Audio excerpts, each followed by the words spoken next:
Welcome to special interview. గులాబీ పండుగకు సర్వం సిద్ధమైంది. రేపు వరంగల్ వేదికగా బీఆర్ఎస్ పార్టీ రజతోత్సవ వేడుకలు జరగబోతున్నాయి. అయితే ఇది బీఆర్ఎస్ పార్టీ రజతోత్సవమా లేదంటే టీఆర్ఎస్ రజతోత్సవం అన్నది కొంత కన్ఫ్యూజన్గా ఉన్నప్పటికీ ఏదైనా దీన్ని గులాబీ పండుగగా బీఆర్ఎస్ శ్రేణులు పెద్ద ఎత్తున జరుపుకోబోతున్నాయి. మొదటి నుంచి అంటే 2001లో పార్టీ ఆవిర్భవించినప్పటి నుంచి ఆ పార్టీలో ఒక వ్యక్తికి ప్రత్యేకమైన నేమ్ ఉంది, అది ట్రబుల్ షూటర్. అంటే ఎక్కడ ట్రబుల్ వచ్చినా ఆయన అక్కడ వాలిపోతుంటారు. ఆయన బీఆర్ఎస్ పార్టీలో ఆ పేరు ట్రబుల్ షూటర్ అనగానే మనకు గుర్తొచ్చే పేరు హరీష్ రావు. సిద్దిపేట ఎమ్మెల్యేగా వరుసగా గెలుస్తూ వస్తున్న హరీష్ రావు తెలంగాణ తొలి ఇరిగేషన్ శాఖ మంత్రిగా, ఆ తర్వాత ఆర్థిక శాఖ మంత్రిగా, ఇప్పుడు అసెంబ్లీలో ఒక రకంగా ఒంటరి పోరాటం చేస్తున్న బీఆర్ఎస్ సైనికుడిగా ఆయన కనిపిస్తారు. ఆయన అగ్రెసివ్నెస్ మనకు తెలుసు. ఉద్యమ పార్టీ నుంచి అధికార పార్టీ నుంచి ఇప్పుడు ప్రతిపక్ష పార్టీగా బీఆర్ఎస్ మారింది. ఈ అన్ని దశల్లో కూడా హరీష్ రావు తనదైన శైలితో ముందుకు వెళ్తూ వస్తున్నారు. ఆయన మనతో జాయిన్ అవుతున్నారు. హరీష్ రావు గారు, ముందుగా బీఆర్ఎస్ఆ టీఆర్ఎస్ఆ వాటెవర్ రజతోత్సవ శుభాకాంక్షలు మీకు. Thank you.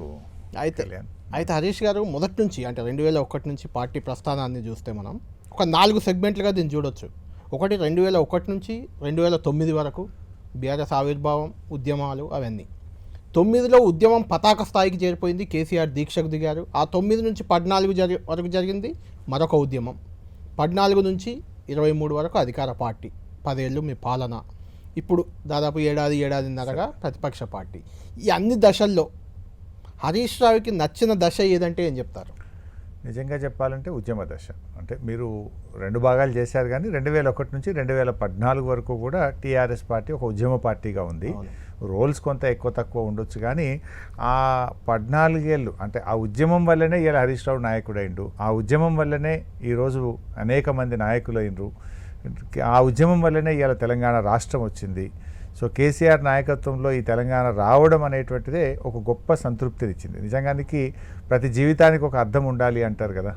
ఈ రాష్ట్ర సాధనలో నేను భాగము కావడం అనే దానికి అంతకు మించిన తృప్తి ఇంకా ఈ జీవితంలో ఏదో ఉంటుందని నేను అనుకోను. ఒకటి.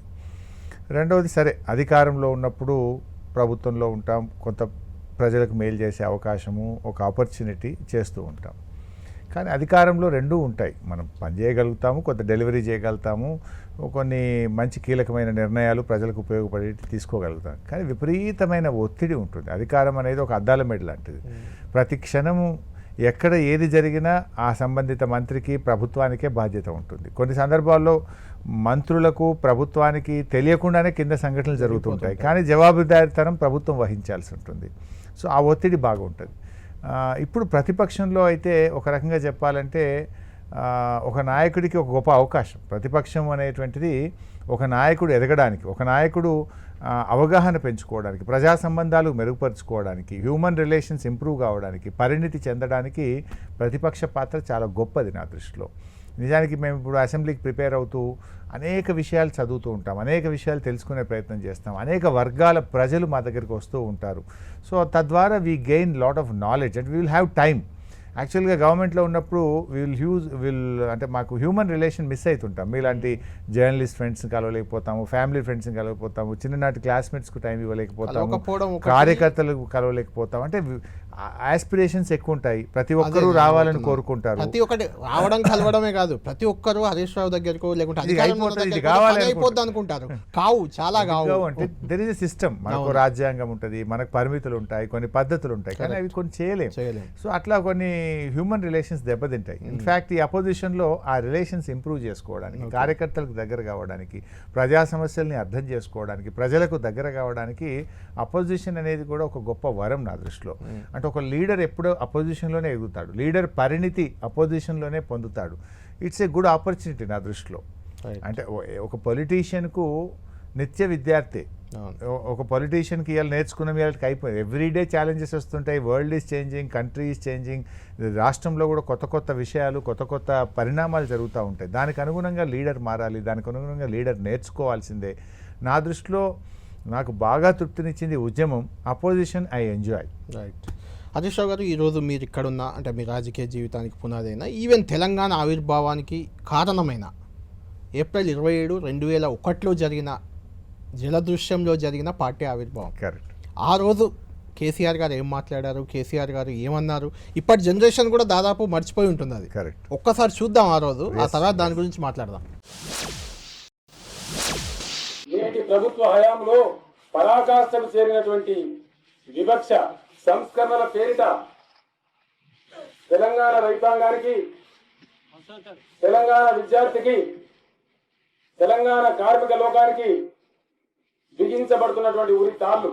ఇటువంటి పరిస్థితుల నేపథ్యంలో సంయుక్త ఆంధ్ర రాష్ట్రంలో తెలంగాణ అభివృద్ధి సాధించేటటువంటి ఆస్కారం కనుచూపు మేరలో కూడా లేదనేటువంటి నిశ్చితాభిప్రాయానికి వచ్చి తెలంగాణ అభివృద్ధి తెలంగాణ రాష్ట్రంలో మాత్రమే సాధ్యం అనేటటువంటి దృఢ నిశ్చయానికి, కృత నిశ్చయానికి వచ్చి తెలంగాణ రాష్ట్ర సాధన కోసం ఉద్యమించడం కోసం ఈనాటి ఈ తెలంగాణ రాష్ట్ర సమితి ఆవిర్భావాన్ని నేను మీ అందరి హర్షధ్వానాల మధ్య ప్రకటిస్తూ ఉన్నాను. అప్పుడు జలదృశ్యంలో కేసీఆర్ గారు ప్రకటన. ఆ రోజు హరీష్ రావు గారు అక్కడే ఉండుంటారు. అనుకున్నారా అసలు తెలంగాణ వస్తుందని కానీ, హరీష్ రావు మంత్రి అవుతారని కానీ, లేదంటే రాష్ట్ర అభివృద్ధిలో కీలక పాత్ర పోషిస్తారని కానీ, ఇంత గొప్ప నాయకుడు అనొచ్చా, వాట్ ఎవర్ నాయకుడిగా ఎదుగుతానని కానీ ఆలోచన? అంటే యాక్చువల్లీ ఇట్లా పదవులు వస్తాయి, పదవులు అధికారంలోకి వస్తామని ఆ రోజు ఆశించింది కాదు, ఊహించింది కాదు నేనైతే. అయితే ఉద్యమం 2001 మీరు వీడియో చూపించారు. బట్ 2001 కంటే ముందు ఒక ఏడాదిన్నర్థం పాటు జరిగిన చర్చల్లో నేను భాగం. అంటే ఆ రోజుల్లో కేసీఆర్ గారు ప్రొఫెసర్ జయశంకర్ గారితో, ఆర్ విద్యాసాగర్ రావు గారితో, పొలిటికల్ హెడ్గా ఉన్నటువంటి మధుసూదన్ రెడ్డి ప్రొఫెసర్ గారు, Osman university out of president Purushottam Reddy గారు, ఇట్లా చాలామంది మేధావులతో ఆయన మాట్లాడేవారు, న్యాయవాదులతో మాట్లాడేవారు, సీనియర్ జర్నలిస్టులతో మాట్లాడేవారు, 69 ఉద్యమంలో పాల్గొన్నటువంటి వ్యక్తులతో కూడా పిలిచి మాట్లాడేవారు. సో ఆ చర్చల్లో నేను పాల్గొన్నప్పుడు వాళ్ళు చెప్తున్నటువంటి విషయాలు, తెలంగాణకు జరుగుతున్న అన్యాయాలు, 69 ఉద్యమం ఎలా జరిగింది, ఎలా కింద పడ్డది, ఎలాంటి పరిస్థితులు ఆ రోజు ఉండే, ఇవన్నీ చర్చల్లో కూడా ఒక ఏడాదిన్నర పాటు గంటల కొద్దీ వారితో పాటు నేను భాగమయ్యాను. సో అవన్నీ కూడా నిజంగా నాలో కూడా ఇది ఎంత అన్యాయం జరుగుతుంది, ఇంత దారుణంగా ఉందా అనేటువంటిది నేను నేర్చుకొని కేసీఆర్ గారితో పనిచేయాలని చెప్పి ఆ రోజుల్లో నిర్ణయం తీసుకున్నాం. సో ఉద్యమం ప్రారంభమైనప్పుడు కేసీఆర్ గారితో పాటు ఇంకా వారు ఏం చెప్తే అది వారితో పాటు పనిచేస్తూ పోయాము. ఆ రోజుల్లో నేను పార్టీ ప్రచార కార్యదర్శిగా, కోశాధికారిగా 2001 నుంచి నేను అట్లా పనిచేస్తూ వచ్చాను. సో అట్లా పార్టీలో పనిచేసేటువంటి ప్రాసెస్లో అవకాశాలు వచ్చాయి. కానీ నిజంగా అవకాశాలు వస్తాయని ఊహించింది కాదు, అవకాశాల కోసం పనిచేసింది కాదు. రాష్ట్రం ఏర్పడాలని కేసీఆర్ గారు ఉన్న పదవులను వదులుకొని ఆయన ఉద్యమం ప్రారంభించాడు. కేసీఆర్ గారు 3 గొప్ప విషయాలు, 14 ఏళ్ల ఉద్యమ ప్రస్థానం చూస్తే 3 విషయాలు చాలా వారి వ్యూహాలు ఫలించాయి. ఒకటి, భారీ బహిరంగ సభలు పెట్టడం ద్వారా, ప్రజా కదలికలను చూపడం ద్వారా క్యాడర్లో ఒక విశ్వాసము, రాజకీయ పార్టీగా అది నిలదొక్కుకోవడానికి ఉపయోగపడ్డది. జాతీయ స్థాయి నాయకులను ప్రతి సందర్భంలో కూడా ఒక సభకు పిలిచి తెలంగాణ ప్రజల ఆకాంక్షను ఎంత బలంగా ఉంది అని చెప్పి జాతీయ నాయకులకు కూడా ఆ సభ ద్వారా చాటి చెప్పేటువంటి ప్రయత్నం చేశారు. సో ఒక ప్రజా కదలికలే పార్టీని నిలబెట్టాయి. ఆ ప్రజా కదలికలే రాష్ట్ర జాతీయ స్థాయి నేతల పార్టీల దృష్టిని ఆకర్షించే విధంగా చేసింది ఒకటి. రెండవది రాజీనామాలు. నిజానికి రాజీనామాల ద్వారా నష్టపోయింది, అంటే వ్యక్తులుగా నష్టపోయినాం, పార్టీగా బలపడ్డది, ఉద్యమం బలపడ్డది. రాజీనామాలు, కేసీఆర్ గారు పార్టీ ప్రారంభంలో డిప్యూటీ స్పీకర్గా, ఎమ్మెల్యేగా రాజీనామా, తర్వాత 2006లో ఎంపీగా రాజీనామా, తర్వాత కేంద్ర మంత్రిగా రాజీనామా, 2008లో ఎంపీలు ఎమ్మెల్యేలు అందరూ రాజీనామా, 2010లో మళ్ళీ ఎంపీలు ఎమ్మెల్యేలు రాజీనామా. సో ఈ రాజీనామాల ఎత్తుగడ ఈ రాష్ట్ర రాజకీయాలను ప్రభావితం చేసింది. సో ఒక ఉప ఎన్నిక తెలంగాణ కోసమే మేము రాజీనామా చేసినప్పుడు పోటీలో ఉన్న కాంగ్రెస్ అయినా, తెలుగుదేశం అయినా, ఇతర రాజకీయ పార్టీలు, బీజేపీ లాంటి పార్టీలు అయినా అక్కడ ఏం చెప్పాలి? ఎందుకు ఎన్నిక జరుగుతుంది? కాంగ్రెస్ తెలంగాణ ఇవ్వలేదు కనుక మేము రాజీనామా చేసినాం. అప్పుడు మేము ఇస్తాము అని చెప్పాలి, మేము తెలంగాణకు అనుకూలమని చెప్పాలి, మేము ఖచ్చితంగా తెలంగాణ చేస్తామని రాజకీయ పార్టీలన్నీ కూడా తెలంగాణ వైపు అడుగులు వేయాల్సిన కంపల్షన్ను కేసీఆర్ గారు క్రియేట్ చేశారు. రాజకీయ వ్యవస్థను ఒప్పించడంలో మా రాజీనామాలు గొప్ప వ్యూహాత్మకంగా కేసీఆర్ గారు దాన్ని ముందుకు తీసుకుపోయారు. నెంబర్ 2. నెంబర్ 3, వారు కేంద్ర మంత్రిగా ఉంటూ కూడా రాజకీయ పార్టీలను దేశంలో ఒప్పించడము, అన్ని రాజకీయ పార్టీల లేఖలను కూడగట్టి 33 రాజకీయ పార్టీలను ఒప్పించి వారు తెలంగాణకు అనుకూలంగా ఆ రాజకీయ వ్యవస్థను ఒప్పించడంలో చేసినటువంటి ప్రయత్నం చాలా గొప్పది. అందులో ఆయన చాలా గొప్ప విజయాన్ని సాధించారు. అంటే ఒక కంపల్షన్ క్రియేట్ అయింది, అట్లాంటి సిచ్యువేషన్ వారు క్రియేట్ చేయగలిగినారు. అది కూడా బాగా జరిగింది.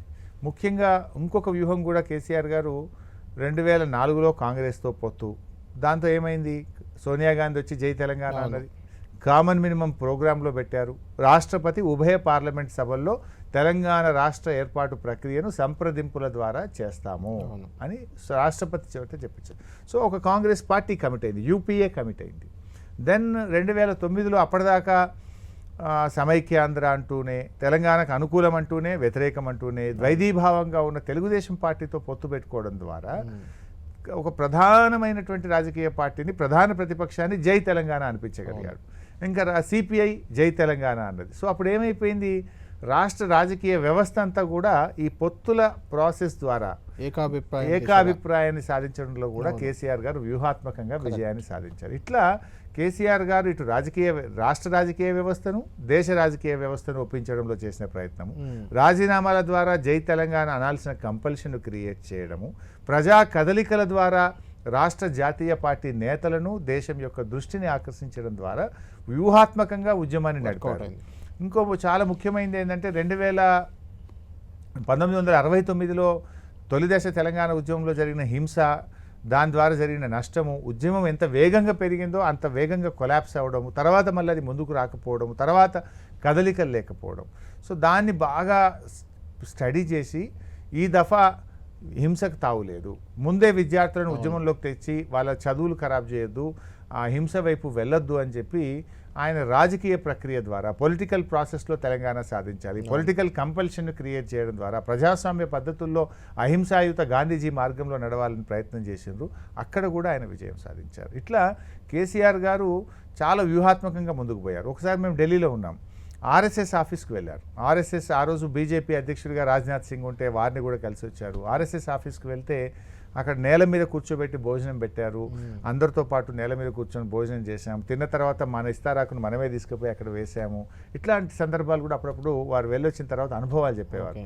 అంటే వాళ్ళని ఎట్లా కన్విన్స్ చేసే ప్రయత్నం చేశారు, ఎంతసేపు మాట్లాడారు, తెలంగాణ కోసం ఎలా ఒప్పించారు, ఫైనల్గా వాళ్ళు ఏం చెప్పారు, ఏం మాట ఇచ్చారు, అంటే అట్లాంటి అనుభవాలు కూడా మేము ఆయనతో చూసాం. అంటే ఆయన ఫైనల్లీ ఏ అడుగు వేసినా, ఏ నిర్ణయం తీసుకున్నా ఎట్లా తెలంగాణ సాధించాలనేటువంటి తాపత్రయం ఆయనలో ఉండేది.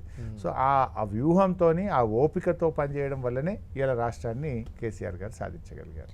రైట్. హరీష్ గారు, మీరు అంటే ఆ ఉద్యమ సమయంలోనే పార్టీ ఆవిర్భావం తర్వాత కొద్ది రోజులకే అప్పుడు మీరు యంగ్ లీడర్ ఒక రకంగా చెప్పాలంటే, ఎమ్మెల్యే కాకుండానే మంత్రి అయ్యారు. ఆ తర్వాత సిద్దిపేట ఎమ్మెల్యేగా కంటిన్యూగా గెలుస్తూ వస్తున్నారు. గెలవడమే కాదు, మెజార్టీ కూడా పెంచుకుంటూ వస్తున్నారు. సిద్దిపేటలో కేసీఆర్ ఒకసారి ఓడిపోయి ఉండొచ్చు, కానీ హరీష్ రావుకు తిరిగే లేదు అనే రకంగా రాజకీయం చేస్తున్నారు. ఎలా సాధ్యమైంది? అంత యంగేజ్లో మంత్రి అయ్యారు, ఆ తర్వాత బై ఎలక్షన్లో నిలబడ్డారు. సిద్దిపేట ప్రజలకు ఎందుకు, అంటే కేసీఆర్ అడ్డాగా ఉన్న సిద్దిపేట హరీష్ రావు పక్కన ఎందుకు చేరింది పూర్తి స్థాయిలో? కేసీఆర్ గారి ఆశీస్సులు, కేసీఆర్ గారి ట్రైనింగు, కేసీఆర్ గారితో పనిచేయడం వల్ల చాలా నేర్చుకున్నాను. చిన్న వయసులో అవకాశం రావడం ద్వారా ప్రజలకు చాలా దగ్గరగా పనిచేసే ప్రయత్నం చేశాము. కొంత ఎంతసేపు రాజకీయాలే కాకుండా ఒక హ్యూమన్ టచ్తో, ఒక పర్సనల్ టచ్తో ప్రజా సంబంధాలను మెరుగుపరుచుకుంటూ ప్రజలతో దగ్గరగా ఉంటూ పనిచేశాం. అంటే జనరల్గా అభివృద్ధి ఒక్కటే ఎప్పుడు గెలిపించదు. ఒక లీడర్ గెలవాలంటే నేను ఇన్ని కోట్ల డెవలప్మెంట్ చేశానంటే, డెవలప్మెంట్తో పాటు నీ కార్యకర్తలతో ఉండేటువంటి అనుబంధము, ప్రజా సంబంధాలు, నీ క్యారెక్టరు, నీ వ్యవహార శైలి, నీ పనితీరు, ఇవన్నీ కూడా ప్రజల్ని ప్రభావితం చేస్తాయి. సో మేము అవి కొంత జాగ్రత్తగా చిన్న వయసులో అవకాశం రావడం, అంతకుముందు నేను 10 ఏళ్ల పాటు కేసీఆర్ గారితో పాటు ఉండి వారితో పాటు పనిచేసినాం. అంటే ఎన్నికల్లో పనిచేయడం కానీ, కార్యకర్తలతో ప్రజా సంబంధాలు కావచ్చు, అనేక సందర్భాల్లో వారితో పాటు ప్రతిపక్షంలో ఉన్నప్పుడు, వారు మంత్రిగా ఉన్నప్పుడు వారితో ఉండడం వల్ల చిన్న వయసులో నాకు చాలా నేర్చుకునే అవకాశము, అర్థం చేసుకునే అవకాశం దొరికింది. సో వాటన్నిటితో పాటు మంత్రిగా పనిచేసే అవకాశం రావడం, ప్రతిపక్షంలో పనిచేయడం, తెలంగాణ కోసం రాజీనామాలు చేసి ప్రజలకు దగ్గర అయ్యేటువంటి అవకాశం రావడం, సో అట్లా పెంచుకోగలిగాం. అయితే హరీష్ రావు గారు, ఎప్పుడు వచ్చిన చర్చ, మీరు కూడా రాజశేఖర రెడ్డి క్యాబినెట్లో ఉన్నారు, తెలంగాణకు అన్యాయం చేసిందే మీరు, పోతిరెడ్డి పాడు అనే చర్చ వస్తే అప్పుడు హరీష్ రావు మంత్రిగా ఉన్నారు అక్కడ క్యాబినెట్లో అని విపక్షాలు ఆరోపణ చేస్తుంటాయి మీ పైన ప్రధానంగా. Good question Kalyan. నేను ఇది అసెంబ్లీలోనే చెప్పాను. అవును, మేము రాజీనామా చేసిన 2 నెలల తర్వాత పోతిరెడ్డిపాడు కట్టాలని జీవో వచ్చింది. అసలు పోతిరెడ్డిపాడు జీవో వచ్చే నాటికంటే 2 నెలల ముందే మేము రాజీనామా చేసాం. అసలు పోతిరెడ్డిపాడు నిర్ణయం జరగకముందే రాజశేఖర రెడ్డి గారి క్యాబినెట్ నుంచి వైదొలిగాం. ఆ రోజు మేము వైదొలిగేటప్పుడు 5 కారణాలు చెప్పాం. తెలంగాణకు అన్యాయం చేసే పులిచింతల ప్రాజెక్టు కడతా ఉన్నారు, 610 జీవో అమలు చేసే విషయంలో, తెలంగాణ ఉద్యోగాలు పిల్లలకు దక్కే విషయంలో మీరు మాట తప్పుతున్నారు, నక్సలైట్లను ఎన్కౌంటర్ల పేరిట వేధిస్తూ ఉన్నారు, చర్చల పేరిట వాళ్ళను మోసం చేసినారు, ఈ రక్తం బారడం తెలంగాణలో మాకు ఇష్టం లేదు అనేటువంటి విషయాన్ని చెప్పాము. అట్లా తెలంగాణ బడ్జెట్ కేటాయింపుల్లో అన్యాయం జరుగుతూ ఉంది. ఇలా తెలంగాణ అంశాల మీద ఆ రోజు ఆయన చేస్తున్న అన్యాయాలకు నిరసనగా మేము రాజీనామా చేశాం. తర్వాత పోతిరెడ్డిపాడు మీద మేము రాజీనామా చేసిన 2 నెలల తర్వాత జీవో వచ్చింది. దాని మీద బడ్జెట్ సమావేశాలు 45 రోజులు జరిగితే 41 రోజులు పోడియంలోనే ఉన్నాం. 41 డేస్ అసెంబ్లీలో పోడియంలో ఉన్నాం. మాతో గొంతు కలిపింది ఒకే ఒక్కడు, స్వర్గీయ పి జనార్దన్ రెడ్డి గారు. వీళ్ళందరూ ఈ ఉత్తమ్ గిత్తం అంతా మమ్ము అందరూ పెదవులు మూసిన వాళ్ళే. ఆ రోజు ఎవరూ మాట్లాడలేదు, ఇంక్లూడింగ్ రేవంత్ రెడ్డి. సో ఆ రోజు దాని మీద పోరాడింది బీఆర్ఎస్ పార్టీ ఒకే ఒక్క పార్టీ. అవి అసెంబ్లీ రికార్డ్స్ కూడా చెప్తాయి. మేము మంత్రిగా ఉన్నామనే దాని విషయంలో నేను మళ్ళీ 10 టీవీ ద్వారా కూడా ఛాలెంజ్ చేస్తున్నా. ఎవరన్నా మేము మంత్రిగా ఉన్నప్పుడు పోతిరెడ్డిపాటు జీవో వచ్చింది, మంత్రిగా ఉన్నప్పుడు తట్టెడు మట్టి దవ్విందంటే నేను ఏ ఛాలెంజ్కైనా సిద్ధం. అది పూర్తిగా ఒక అబద్ధపు గోబల్స్ ప్రచారం. రైట్. మీ పార్టీలో మీకున్న పేరే ట్రబుల్ షూటర్. నాకు తెలిసి ఆ పేరు మొదటిసారి వచ్చింది నాకు గుర్తున్నంత వరకు అయితే 2006 ఉప ఎన్నిక, కరీంనగర్లో కేసీఆర్ ఉప ఎన్నిక. అది ఖచ్చితంగా అంత ఈజీ కాదు టాస్క్, కేసీఆర్ గెలిచే అవకాశమే లేదని మొదట్లో. అలాంటి వాతావరణంలో హరీష్ రావు గారు రంగప్రవేశం చేయడం, అక్కడ రకరకాలుగా క్రికెట్ కిట్లు ఏదో తెస్తే కూడా వాటిని పట్టుకొని ఆ హైడ్రామా, అక్కడ నేను రిపోర్టర్గా ఉన్నాను నాకు బాగా గుర్తు, అక్కడ ఒక్కసారిగా అసలు జనం ఎట్లా వచ్చారో ఎట్లా చేరిపోయారో, క్రికెట్ కిట్లు ఎక్కడియో ఇప్పటికీ ఒక సస్పెన్స్. అక్కడ హరీష్ రావు ఉన్నారు. అక్కడ రోజు సికింద్రాబాద్లో క్రికెట్ కిట్లు కొని కరీంనగర్కి పంపుతున్నారు. పొన్నం ప్రభాకర్ ఇంటికి పంపాలనేది నిర్ణయం. పొన్నం ప్రభాకర్ ఐ థింక్ ఆ రోజు యూత్ కాంగ్రెస్ లీడర్ మరియు చైర్మన్గా ఉన్నారు ఆ కోఆపరేటివ్ దానికి, మార్క్ఫెడ్ అనుకుంటా. అయితే ఆ తెలంగాణ ఉద్యమం ఎంత గొప్పది అంటే ఆ స్పోర్ట్స్ ఏదైతే షాప్ ఉంటుందో ఆ షాప్లో పనిచేసే ఒక పిల్లవాడు, ఆ షాప్లో వర్కర్గా పనిచేసే అబ్బాయి నాకు ఫోన్ చేశాడు, అన్న ఈ కేసీఆర్ గారిని ఓడించడానికి 2 లారీల క్రికెట్ కిట్లు వస్తూ ఉన్నాయి, పొన్నం ప్రభాకర్ ఇంటికి డెలివరీ అవుతున్నాయి, పేమెంట్ అయింది అని ఆ అబ్బాయి ఫోన్ చేస్తే ఆ వెహికల్ నెంబర్స్ కూడా తీసుకున్నా. ఆ ఫోన్ వచ్చినప్పుడు నేను సిరిసిల్లలో ఉన్నాను. ఇంకా దాన్ని జాగ్రత్తగా ప్లాన్ చేసుకొని ఆ వెహికల్స్ను నేను సిద్దిపేటలో నా కాన్స్టిట్యున్సీలో నా కార్యకర్తలకు చెప్పి ఆ వెహికల్స్ వస్తున్నాయి, మీరు హైవే మీదనే ఉండండి, ఆ వెహికల్స్ను వెనక ముందు ఒక బండి పెట్టుకొని జాగ్రత్తగా రండి అన్న. ఆ వెహికల్స్ వచ్చినాయి, సిద్దిపేటలో పొన్నాల డాబాల్లో ఆపుకొని బాగా భోజనం చేశారు వాళ్ళు. మెల్లగా అక్కడ నుంచి బయలుదేరితే ఆ వెహికల్స్ వెంట మా నాయకులు వచ్చారు. సో నేను సిద్దిపేట నుంచి వచ్చి కరీంనగర్కి వచ్చిన. కరీంనగర్లో కమాన్ దగ్గర జర్నలిస్టులు అందరినీ పిలిచాను. నాతో ఒక ఇంట్రెస్టింగ్ న్యూస్ ఉంది, మీరు నాతో వస్తారా రండి అన్న. ఎక్కడికి ఎందుకు అని నన్ను అడగొద్దు, మీరు అడిగితే నేను చెప్పలేను, మీకు నా మీద నమ్మకం ఉంటే నాతో రండి, నేను సిరిసిల్ల నుంచి వస్తున్నా, కమాన్ దగ్గరికి రండి అని కరీంనగర్ స్టాఫర్లకు ఫోన్ చేశాను. ఆ కరీంనగర్ స్టాఫర్లు కూడా నా వెహికల్తో ఫాలో అయ్యారు. అందరం కలిసి అక్కడ కొత్తపల్లి అనే ఊరు దగ్గర మనం దాన్ని అటాక్ చేద్దామని మేము స్ట్రాటజీ చేసుకున్నాం. కొత్తపల్లిలో అక్కడ ఒక ఛాయ్ కొట్టు ఉంటుంది, లేదు ఇక్కడ ఈ సిద్దిపేట టు కరీంనగర్కి వచ్చే రోడ్, అల్గునూరు కొత్తపల్లికి మధ్య. సో అక్కడ అల్గునూరు కొత్తపల్లి, ఇంకా అల్గునూరు దాటి కొంచెం ముందుకు పోయినాక. సో అక్కడ మేము ఆ ఛాయ్ హోటల్ దగ్గర కూర్చొని ఛాయ్ దాక్కుంటూ కూర్చున్నాం. ఇక నాకు మినిట్ టు మినిట్ మా వాళ్ళు వెనక బండి ముందు బండిని మా కార్యకర్తలు ఫాలో అవుతూ దానికి ముందో కారు వెనకో కారు పెట్టినే వస్తున్నారు. దగ్గరికి ఇంకా వస్తున్నా 3 నిమిషాల ముందు అనగానే ఛాయ్ హోటల్ నుంచి వచ్చి నేను రోడ్డు మీదకి వచ్చిన. ఆ డీసీఎం రాగానే దానికి అడ్డం తిరగడం, ఆపడం, దాని మీద ఉన్న తాటిపత్రిని ఓపెన్ చేసి క్రికెట్ కిట్ అన్ని బయటకు తెచ్చాం. డ్రైవర్ను గట్టిగా పట్టుకొని నువ్వు ఎక్కడి నుంచి వస్తున్నావు, ఎక్కడికి వెళ్తున్నావు, ఈ కిట్లు ఎగిడిపోతున్నాయంటే నేను ఇట్లా సికింద్రాబాద్ నుంచి వస్తున్నా, పొన్నం ప్రభాకర్ గారింటో ఈ క్రికెట్ కిట్లు దించమన్నారు, ఈ అడ్రస్కు దించమన్నారు, ఎవరు పేమెంట్ చేసినా అన్ని వీడియోలో రికార్డ్ అయిపోయింది. అది అఫీషియల్గా వీడియోలో ఆన్ ద స్పాట్ ప్రశ్నించే వరకు వాళ్ళు చెప్పడం, పోలీస్ కూడా సమాచారం లేదు, ప్రభుత్వానికి సమాచారం లేదు.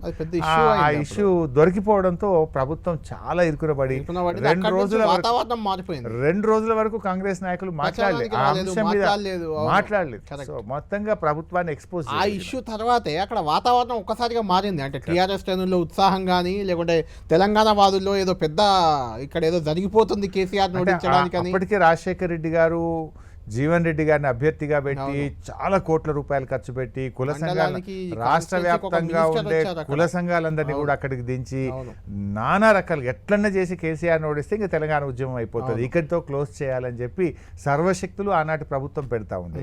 సో అలాంటి ఒక ప్రత్యేకమైన పరిస్థితి అట్లా ప్రజలు చాలా గొప్పగా ఆదరించారు. ఆ ఇష్యూస్ కొన్ని ఇష్యూస్ బాగా టర్న్ చేసినాయి. అవును. దాని తర్వాత హరీష్ రావు గారు 2009 అంటే 9 ఎలక్షన్ తర్వాత హరీష్ రావు గారు వైఎస్ రాజశేఖర రెడ్డిని కలవడం అనేది అప్పుడు ఒక పెద్ద చర్చనీయాంశంగా మారింది. అంటే ఏదో హరీష్ రావు గారు పార్టీ మారబోతున్నారని, మారేవారని ఇలాంటి విమర్శలు మీరు కూడా వినే ఉంటారు చాలా సందర్భాల్లో. అది దానికి ఏం చెప్తారు మిమ్మల్ని అడిగితే? చాలా సార్లు చెప్పాను. ఇప్పటికీ అప్పుడే కాదు, ఇప్పటికీ హరీష్ రావు గారు ఎప్పుడు పార్టీ మారతారని సోషల్ మీడియాలో ఇప్పటికీ మీ మీద వస్తుంటుంది. ఎందుకు వస్తుంది అంటే ఏం చెప్తారు? రాజకీయాల్లో కొంతమంది మా పార్టీని ఎదుర్కోలేక బురద చల్లే ప్రయత్నం చేస్తుంటారు. కొంతమందికి విష్ఫుల్ థింకింగ్ ఉంటుంది, కొంతమందికి వీళ్ళు విడిపోవాలి, వీళ్ళు కొట్లాడుకుంటే ఈ పార్టీ దెబ్బతింటే మాకేదో మేలవుద్దని ఆశించే వాళ్ళు ఉంటారు. బట్ ఐ ఆల్వేస్ సే, కొన్ని వేల సార్లు చెప్తుంటాను, నేను పదవుల కంటే వ్యక్తిత్వానికే ప్రాధాన్యత ఇస్తా, క్యారెక్టర్కే ప్రాధాన్యత ఇస్తాను. నేను ఉన్నంతకాలం బీఆర్ఎస్లో ఉంటాను, కేసీఆర్ నాయకత్వంలో పనిచేస్తాను, ఒక కార్యకర్తగా ఒక ఉద్యమకారుడిగా పనిచేస్తానని కొన్ని వేల సభల్లో ఇంటర్వ్యూల్లో చెప్పుకుంటాను. ఆఫ్ ద రికార్డులో కూడా చాలా సందర్భాల్లో ఇదే చెప్తుంటారు మీరు ఎవరికైనా. So that's my stand and I will stand by that. Right. 2009 వరకు ఒక ఎత్తు, 9 తర్వాత బీఆర్ఎస్ ప్రస్థానం అనేది ఒక ఎత్తు. ఖచ్చితంగా కేసీఆర్ దీక్ష, కరీంనగర్ అలుగునూరు నుంచి బయలుదేరితే అరెస్ట్ కావడం, ఆ దీక్షను సిద్దిపేట సభాస్థలి అది, అక్కడ హరీష్ రావు గారు టేకప్ చేసే ప్రయత్నం చేయడం, అక్కడ నేను ప్రత్యక్షంగా ఉన్నాను, సిద్దిపేటలోనే ఉన్నాను మీతోనే. ఆ రోజు సంఘటన ఒకసారి చూద్దాం. కేసీఆర్ గారు మాట్లాడిన మాటలు, అంటే దీక్ష తర్వాత మాట్లాడిన మాటలు, సిద్దిపేటలో జరిగిన సంఘటన ఒకసారి చూద్దాం. ప్రధానమంత్రి గారు యూపీఏ ప్రభుత్వం వారి మాట నిలబెట్టుకున్నారు. వీలైనంత తొందరగా ప్రక్రియ ప్రారంభించి రాష్ట్ర ఏర్పాటు చేయాలని, వాళ్ళ ఆకాంక్షలు నెరవేర్చాలని చెప్పి కోరుతా ఉన్నాను. ముఖ్యంగా మా విద్యార్థి మిత్రులు ఈ సందర్భంగా ప్రదర్శించినటువంటి ఆవేశం, వారి యొక్క చదువులు పోయినా పర్వాలేదని పోలీసులు హాస్టల్ని మూసేసి వాళ్ళందరినీ కూడా చిత్రహింసల పాలు చేసిన లాఠీ దెబ్బలు తింటూ స్టూడియోలో చూస్తూ నేను కూడా ఏడ్చాను. అనేక సార్లు కనీసం ఒక 20 సార్లు కళ్ళనీళ్ళు పెట్టుకుని ఉంటాను. నేను ఇంతకన్నా ఎక్కువ మాట్లాడే ఓపిక నాకు లేదు. మీడియా మిత్రులు కూడా మేము తెలంగాణ ఉద్యమాన్ని, తెలంగాణ ప్రజల కష్టాలను ప్రసారం చేసి దేశ రాష్ట్ర కేంద్ర ప్రభుత్వాలను ప్రభావితం చేసినటువంటి మీడియా మిత్రులకు నేను హృదయపూర్వకమైన నమస్కారాలు తెలియజేస్తా ఉన్నాను. హరీష్ రావు గారు, మనం చూసింది నవంబర్ 29 సిద్దిపేట దీక్షాస్థల్లో మీరు అక్కడ ఉన్నారు. అక్కడ కేసీఆర్ గారు డిసెంబర్ 9 ప్రకటన తర్వాత ఆయన మాట్లాడింది అది.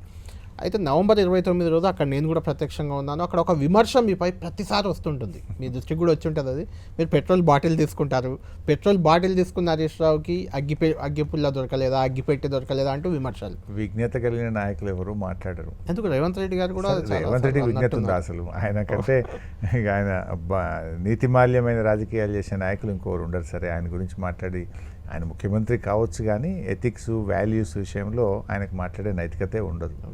ఆ రోజు అక్కడ ఉండి చూసిన వాళ్ళకి అర్థమవుతుంది. మీరు చూశారు, ఆ రోజు 4,000 మంది పోలీసులు కార్యకర్తల్ని ఎంత దారుణంగా హింసిస్తూ ఉన్నారు. అక్కడ జరుగుతున్నటువంటి సంఘటన మీరు మధ్యలో ఒక 200 మంది ఉంటే 2,000 మంది చుట్టుముట్టారు ఆ సభాస్థలిని. అట్లాంటి సందర్భాల్లో అది ఒక ఉద్యమకారుడిగా ఒక నిజాయితీగా మా ప్రయత్నం మేము చేసాం. అవును, వాళ్ళని పోలీసులను ఆపే ప్రయత్నంలో మీరు చేసిన సంఘటన అది.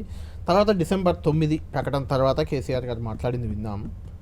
ఆ రోజు ప్రకటన వచ్చిన తర్వాత అంటే ఉద్యమం అయిపోయింది, ఇక తెలంగాణ వచ్చేసింది అని చాలామంది భావించారు. కానీ ఆగిపోయింది తెలంగాణ. ఆ సందర్భంగా ఉద్యమాన్ని ముందుకు తీసుకుపోగలం అనే నమ్మకం మీకు ఉండిందా అప్పుడు? మీరు ఒక్కసారి గుర్తు తెచ్చుకుంటే కేసీఆర్ గారు ఆ రోజు స్వయంగా తానే, అంటే ఎందుకంటే ఆంధ్రప్రదేశ్కి సంబంధించిన నాయకులంతా రాజీనామా చేసి, పార్టీలకు అతీతంగా రాజీనామాలు సమర్పించి ఒత్తిడి పెంచి ప్రక్రియ వెనక్కి తీసుకుపోయేటట్టు, ఆ ప్రకటన వెనక్కి తీసుకునేటట్టు చేశారు. దెన్ కేసీఆర్ గారు ఆ రోజు స్వయంగా తానే జానారెడ్డి గారింటికి వెళ్ళారు. అవును. జానారెడ్డి గారింటికి వెళ్ళి వచ్చిన తెలంగాణ నోటికాడ బుక్కను మనం జారగొట్టుకుంటే చరిత్ర మనకు క్షమించదు, మీరు లీడ్ తీసుకోండి, మీరు అందరూ కూడా రండి, అందరం రాజీనామా చేద్దాం, వచ్చిన తెలంగాణను రాజీనామాలతో వాళ్ళు ఆపారు, మనం కూడా రాజీనామాలు చేసి నిలబెట్టుకుందామని చెప్పి చాలా ప్రయత్నం చేశారు. ఆ రోజు వాళ్ళు రాజీనామాలకు సిద్ధపడి తెలంగాణ కాంగ్రెస్ బీజేపీలో ఎండ లక్ష్మీనారాయణ, కిషన్ రెడ్డి ఇద్దరే గెలిస్తే లక్ష్మీనారాయణ ఒక్కరు రాజీనామా చేశారు, కిషన్ రెడ్డి చేయలేదు. తెలుగుదేశం పార్టీ ఎమ్మెల్యేలు రాజీనామా చేయమంటే జిరాక్స్ కాగితాలు ఇచ్చింది తప్ప రాజీనామా చేయలేదు. ప్రజలేమో ఆంధ్ర ప్రాంత ఎమ్మెల్యేలు రాజీనామా చేసి తెలంగాణ తెచ్చిండ్రు, తెలంగాణలో కూడా చేయాలని ప్రజల నుంచి ఒత్తిడి. ఆ రోజు మళ్ళీ మేము రాజీనామా చేసాం కేసీఆర్ గారు ఆదేశాలతో, ప్రజల కోరిక మేరకు. అయినా కూడా కేసీఆర్ గారు పెద్ద మనసు చేసుకొని వీళ్ళని కలుపుకొని ఉద్యమం చేయాలని చెప్పి కాంగ్రెస్ నాయకుల ఇంటికి వెళ్ళి అక్కడికే సిపిఐ నాయకులను పిలిచి, అందరి నాయకులను పిలిచి పనిచేద్దాం, మనం కూడా ఒక జేఏసీ ఏర్పాటు చేద్దాం, కలిసి పనిచేద్దామంటే ఒక నాయకుడి కింద ఇంకో నాయకుడు పనిచేసే పరిస్థితి లేకపోతే తెలంగాణ విద్యావంతుల వేదిక అధ్యక్షుడిగా ఉన్న కోదండరామ్ గారిని జేఏసీ చైర్మన్గా ప్రతిపాదించింది కేసీఆర్ గారు. చలో అందరం కలిసి వారి నాయకత్వంలో పనిచేద్దామని అందరినీ ఒకతాటి మీదకి తెచ్చి రాష్ట్ర సాధించడం కోసం ఆ రోజు కూడా వ్యూహాత్మకంగా జేఏసీని ప్లాన్ చేసి జేఏసీ అధ్యక్షుడిగా కోదండరామ్ గారిని ప్రతిపాదించి అన్ని పక్షాలను ఒకతాటి మీదకి తెచ్చి కూడా కేసీఆర్ గారు ప్రయత్నం చేశారు.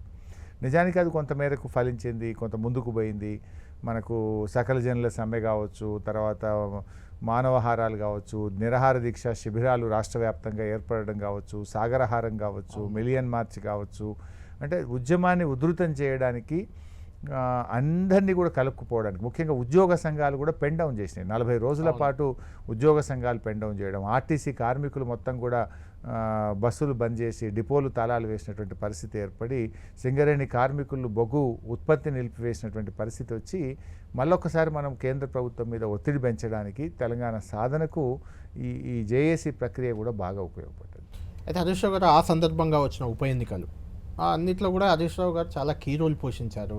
అప్పుడు కొండా సురేఖ లాంటి వాళ్ళని పథకాల్లో ఓడించడానికి మీరు చేసిన ప్రయత్నం కానీ, స్టేషన్ గన్పూర్లో కడియం శ్రీయర్ లాంటి వాళ్ళను ఓడించిన సందర్భం కానీ అక్కడ మీరే బాధ్యులుగా ఉన్నారు.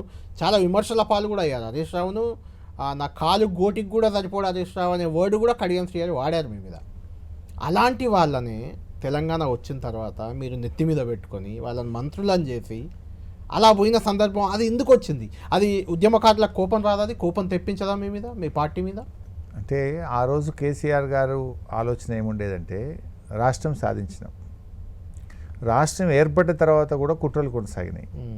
బెర్లిన్ గోడల్ని బద్దలు కొట్టినట్టు తిరిగి తెలంగాణ ఆంధ్రప్రదేశ్ను కలుపుతామనేటువంటి ప్రచారం, గెలిచిన టీఆర్ఎస్ ఎమ్మెల్యేలను కొంతమందిని తీసుకొని ప్రభుత్వాన్ని డీస్టెబిలైజ్ చేసేటువంటి ప్రయత్నం. సో అలాంటి పరిస్థితుల్లో రాష్ట్రం సాధించడమే కాదు, రాష్ట్రాన్ని నిలుపుకోవడం కూడా బాధ్యత. దానికి కూడా రాజకీయ చతురత కావాలి, వ్యూహం కావాలి. అందుకోసం కొన్ని ప్రత్యేకమైన పరిస్థితుల్లో ఇది ఒక స్టేబుల్ గవర్నమెంట్ ఉండాలి. అప్పటికే కొన్ని ప్రచారాలు ఉన్నాయి, తెలంగాణ వాళ్ళకు పాలన చేత కాదని, వీళ్ళు రాష్ట్రాన్ని నడపలేరని, ఇది నక్సలైట్ల రాజ్యం ఇద్దని, ఇక్కడ మత కలహాలు జరుగుతాయని, ఇలా రకరకాల ప్రయత్నాలు ఉద్యమ సమయంలో కూడా జరిగాయి. సో అలాంటి కుట్రలు రాష్ట్రం ఏర్పడ్డ తొలినాళ్ళలో జరిగాయి. వాటిని ఛేదించడానికి, ఒక స్టేబుల్ గవర్నమెంట్ అందించడానికి వ్యూహాత్మకంగా కొన్ని సందర్భాల్లో కేసీఆర్ గారు దేనికోసం, రాష్ట్రం కోసం, ఈ రాష్ట్ర ప్రజల కోసం. ఒక స్టేబుల్ గవర్నమెంట్ ఉంటే ఇక్కడ పరిపాలన బాగా జరిగితే మనం ప్రజల ఆకాంక్షలు నెరవేరాలనేటువంటి ఆకాంక్ష కోసం చేసిందే, ఒక సదుద్దేశంతో చేసిందే తప్ప ఒక అడుగు తగ్గడం కదా కేసీఆర్ గారు. నిజానికి తనను తిట్టిన వారిని, తనను నానా మాటలు అని అవమానపరిచిన వారిని కూడా ఎందుకు అత్తుకున్నాడు? ఎవరి కోసం అత్తుకున్నాడు?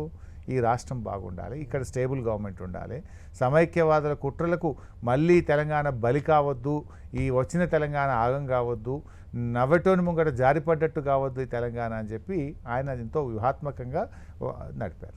రైట్. చివరిగా ఎండింగ్ అంటే ఉద్యమ పార్టీగా మీ ఎండింగ్కి వస్తే తెలంగాణ సాధన కోసం ఆవిర్భవించిన పార్టీ టీఆర్ఎస్ అప్పుడు సాధించారు, అయిపోయింది. విలీనం చేస్తా అని కాంగ్రెస్కు మాట ఇచ్చారని ప్రచారం అయింది. విలీనానికి కేసీఆర్ సిద్ధపడ్డారు అనే చర్చలు కూడా వచ్చాయి. ఆ విలీనం ఆగిపోయింది. ఆ విలీనానికి కూడా రెడీ అయ్యారు. నిన్ననే నాతో కేటీఆర్ గారు కూడా ఇంటర్వ్యూలో మాట్లాడుతూ నేను రాజకీయ సన్యాసం తీసుకుంటా, రాజకీయాలు వదిలేసుకుంటా అని చెప్పాను. ఒకవేళ విలీనమే జరిగితే ఆ కాంగ్రెస్తో నేను పోలేను అని. అలాంటి సందర్భం ఎందుకు, విలీనానికి బ్రేక్లు ఎందుకు పడ్డాయి? అంటే అధికారం కోసమే పార్టీ కంటిన్యూ చేశారా మీరు?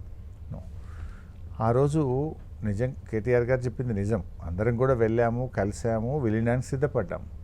కానీ ఒకవైపు మేము విలీనానికి సంబంధించిన విషయంలో దిగ్విజయ్ సింగ్ గారితో మాట్లాడండి అని చెప్పారు. దిగ్విజయ్ సింగ్ గారి దగ్గరికి వెళ్ళాం. సో మేము ఢిల్లీలోనే ఉన్నాం. మేము బీఆర్ఎస్ పార్టీ కాంగ్రెస్లో విలీనానికి సిద్ధపడుతున్నటువంటి క్రమంలో ఆ చర్చ జరుగుతున్న నేపథ్యంలో మాకున్న ఇద్దరు ఎంపీల్లో విజయశాంతి ఎంపీ గారిని తీసుకుపోయి కాంగ్రెస్ పార్టీ కండువా కప్పేసిండ్రు. మా ఎమ్మెల్యే అరవింద్ రెడ్డి మంచిర్యాల ఎమ్మెల్యే గారిని తీసుకుపోయి కాంగ్రెస్ పార్టీ కండువా కప్పారు. నిజంగా మరి విలీనంకు ఒకవైపు మేము ప్రిపేర్ అవుతూనే మమ్మల్ని విలీనం చేసుకునే పార్టీ మా పార్టీని చీల్చి మా ఎంపీని మా ఎమ్మెల్యేలను కాంగ్రెస్ పార్టీలో చేర్చుకుంటే ఎట్లా కరెక్ట్ అవుతుంది? Is it the way to do that? అప్పుడు ఏమైంది, మా మనసులు గాయపడతాయి కదా. మేము ఒకవైపు నో అనలేదు, ఢిల్లీలోనే ఉన్నాము, రాష్ట్రం ఏర్పడ్డది, విలీనాని కోసం సోనియా గాంధీ గారిని కలిసి వచ్చాము. దిగ్విజయ్ సింగ్ గారితో మాట్లాడుతుంటే మీతో ఏం పని, మీకు అసలు లెక్కే లేదు, మీ పార్టీ ఖాళీ అయిపోతుంది, మీ దగ్గర ఎవడు ఉండనే ఉండడు, తెలంగాణ వచ్చిన తర్వాత you are no more, your presence is not required అనేటువంటి ఒక అహంకారపూరితమైన ధోరణితో కాంగ్రెస్ ప్రవర్తించడము, మా పార్టీ నాయకులందరినీ చాలామందిని చీల్చి కాంగ్రెస్ పార్టీలో చేర్చుకునేటువంటి ప్రయత్నం చేసినప్పుడు పార్టీ కార్యకర్తల్లో, పార్టీ నాయకుల్లో, తెలంగాణలో ఉండే మేధావుల్లో చాలామంది కూడా బాధపడి కేసీఆర్ గారు మీరు పార్టీ కొనసాగించాలి, రాష్ట్రం సాధించడం ముఖ్యం కాదు, రాష్ట్ర అభివృద్ధి కూడా ముఖ్యం, ఈ కాంగ్రెస్ వాళ్ళ చేతిలో పెడితే వీళ్ళు సరిగా చెయ్యరు అని వాళ్ళు ఒకవైపు ప్రజాస్వామ్య వ్యక్తుల నుంచి, సంఘాల నుంచి తీవ్రమైనటువంటి ఒత్తిడి ఒకవైపు, కాంగ్రెస్ పార్టీ వ్యవహారం ఒకవైపు ఇట్లా జరగడంతో పార్టీ కొనసాగించాలని నిర్ణయం జరిగింది. హరీష్ రావు గారు 2014లో తెలంగాణ వచ్చేసింది. కేసీఆర్ గారు ముఖ్యమంత్రిగా, మీరు మంత్రిగా ప్రమాణ స్వీకారం చేశారు. ఒకసారి చూద్దాం ఆ విజువల్స్. చంద్రశేఖరరావు అనే నేను తెలంగాణ రాష్ట్ర ముఖ్యమంత్రిగా నా పరిశీలనకు వచ్చిన లేదా నాకు తెలియవచ్చిన ఏ విషయాన్ని, నా కర్తవ్యాలను సక్రమంగా నిర్వహించేందుకు అవసరమైన మేరకు తప్ప ప్రత్యక్షంగా గాని పరోక్షంగా గాని ఏ వ్యక్తికి లేదా వ్యక్తులకు తెలియపరచనని లేదా వెల్లడించనని దైవ సాక్షిగా ప్రమాణం చేస్తున్నాను. టి హరీష్ రావు అనే నేను శాసనం ద్వారా నిర్మితమైన భారత రాజ్యాంగం పట్ల నిజమైన విశ్వాసం, విధేయత చూపుతానని, భారతదేశ సార్వభౌమాధికారాన్ని, సమగ్రతను కాపాడుతానని, తెలంగాణ రాష్ట్ర మంత్రిగా నా కర్తవ్యాలను శ్రద్ధతో, అంతఃకరణ శుద్ధితో నిర్వహిస్తానని, భయం కానీ, పక్షపాతం కానీ, రాగద్వేషాలు కానీ లేకుండా రాజ్యాంగాన్ని, శాసనాలను అనుసరించి ప్రజలందరికీ న్యాయం చేకూరుస్తానని దైవ సాక్షిగా ప్రమాణం చేస్తున్నాను. రైట్, ఉద్యమం ముగిసింది, అధికారంలోకి వచ్చారు, మంత్రిగా తెలంగాణ తొలి నీటిపారుదల శాఖ మంత్రిగా అయ్యారు మీరు. అప్పటి గవర్నర్ నరసింహన్ లాంటి వాళ్ళు అయితే మిమ్మల్ని కాళేశ్వరరావు అని కూడా పిలిచారు. అక్కడ కాళేశ్వరం దగ్గరే మకాం వేశారు చాలా మొదటి దఫాలో. ఆ తర్వాత సరే కేసీఆర్ గారు చూసుకున్నారు అది అనుకోండి.